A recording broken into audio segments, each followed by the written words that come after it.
ঘড়ির কাঁটায় তখন ঠিক রাত 2:30 বাজে।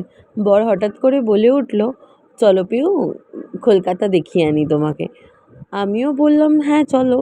আমি তো আবার রাত্তিরের কলকাতা দেখতে একটু বেশি পছন্দ করি, কারণ যেই সব রাস্তাগুলো সারাক্ষণ জ্যামে চিৎকার চেঁচামেচিতে ভরে থাকে, রাত্রির বেলা হলেই সেটা ততটাই শান্ত, স্তব্ধ, একটা অন্যরকম কলকাতা সেজে ওঠে।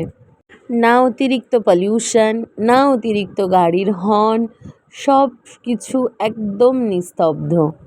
আমি বরাবরই একটু নিরিবিলি পছন্দ করি, তাই এই সময়টুকু আমার কাছে অনেক প্রিয়। আর সবথেকে বড় ধন্যবাদটুকু আমার বরকে না দিলেই নয়, কারণ সত্যি কাজবাজ থেকে এসে টায়ার্ড হয়ে তাও আমার ইচ্ছের কথা ভেবে এই রাত্রিবেলাতে আমাকে পুরো কলকাতা শহরটা ঘোরাতে নিয়ে বেরিয়েছিল। পুরো কলকাতা না সই, এইটুকুই সই, আর এইটুকুই বা কজন করে। আমাদের দুজনের সবথেকে প্রিয় জিনিসটা চা। আমরা কোনো জায়গায় গিয়ে এই জিনিসটা মিস করি না। তো এই ছিল আজকের এইটুকু সময়, আমাদের দুজনে খুব স্পেশাল সময়। Thank you so so so much.